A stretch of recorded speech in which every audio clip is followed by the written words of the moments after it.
विधानसभा के बाहर से रफीक खान मीडिया से रूबरू हो रहे हैं, क्या कुछ कह रहे हैं सुनिए।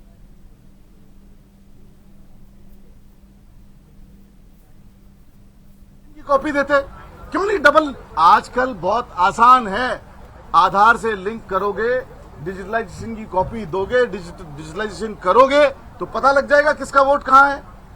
वोट माइग्रेट हो गया फिर भी वहां जुड़ा हुआ है, एक आदमी का वोट 4-4 जगह जुड़ा हुआ है। एक बूथ पे मैं आपसे सवाल कर रहा हूं, मीडिया के मार्फत एक सवाल करना चाहता हूं कि एक बूथ पे फर्जी वोट कितना हो सकता है? जब एक बूथ पे आपको 200, 300, 500 वोट फर्जी मिल जाते हैं, एक मकान पे 500 वोट, एक 100-150 गज के मकान पे 500 वोट मिल जाते हैं।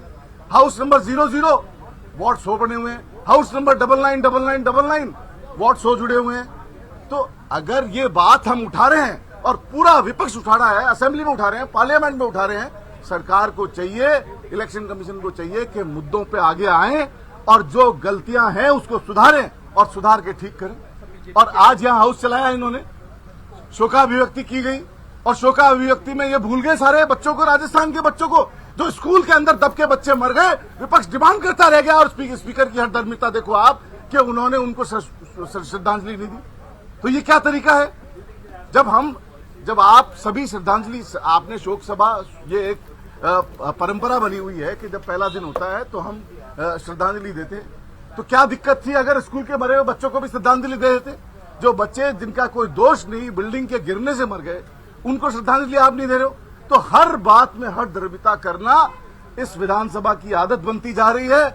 हम विपक्ष पूरा एकजुट है, लामबंद है और ऐसे मुद्दे उठाते रहेंगे और डेमोक्रेटिक चुनाव होने चाहिए, इस बात की पैरवी करते रहेंगे। और जल्द, मैं अभी भी बात करके आया हूं, मेरे को संसदीय कार्य मंत्री मिले थे अभी, तो हमने रिक्वेस्ट की कि अब दे दो भाई, अब दे दो। वो गलती मान रहे हैं, लेकिन हाउस में खड़े खड़े बोला हमने, आप लोगों ने ऊपर से देखा और उसके ऊपर एक्शन नहीं ले रहे। तो ऐसी हठधर्मिता नहीं चलेगी। सरकार जो है वो धर्मांतरण का बिल लाने जा रही है इसी सत्र के अंदर, आप लोगों को उस पर आपत्ति आखिर किस बात को लेकर? अभी तो बिल आने दो, बिल की शक्ल आने दो, क्या क्या उसमें चीजें लेके आ रहे हैं और क्या आपत्तियां उसमें हम करेंगे, वो अभी मैं कहूं कि हम इस पे आपत्ति करेंगे, पता लगा वो कॉलम ही नहीं है उसमें। तो जब बिल आएगा उस बिल को स्टडी करेंगे और बिल के स्टडी के अंदर जो भी गलत बातें होगी उस पर ऐतराज करेंगे, जो सही बातें होगी उसका स्वागत करेंगे।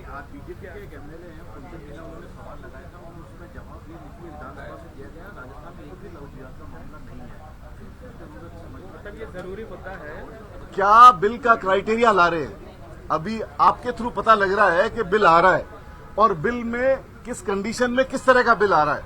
जो बिल के अंदर जो चीजें आएगी उनको लेके बिल के अनुरूप आपको जरूर जवाब देंगे और बिल्कुल जिस तरह का जो तथ्यात्मक चीजें होगी उसी के आधार पर बिल आना चाहिए।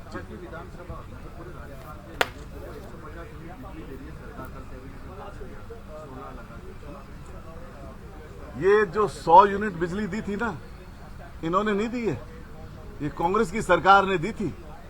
और अगर इनको देनी होती ना बिजली, तो जो बच गए थे रियल यूजर, हमने हर आदमी को दे दी। हमारी घोषणा का पार्ट था कि 100 यूनिट बिजली राजस्थान के हर बासिंदे को देंगे, इर्रेस्पेक्टिव ऑफ उसका इनकम कितनी है, इर्रेस्पेक्टिव ऑफ वो कितना सक्षम है।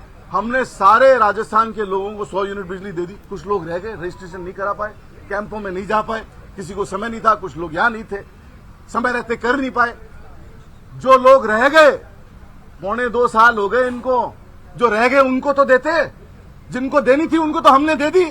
अब ये 100-150 का नाटक कर रहे हैं। पहले हमने 450 रुपए गैस सिलेंडर पे सब्सिडी दी थी, उसमें 50 रुपए बढ़ा के कहते हैं कि हमने सब्सिडी दे दी। इनको अगर उस वक्त देनी होती तो पूरे हिंदुस्तान में देते, इनकी सरकारें थी, क्यों नहीं दी? राजस्थान में 50 रुपए बढ़ा करके आप ये नाम लिख रहे हो।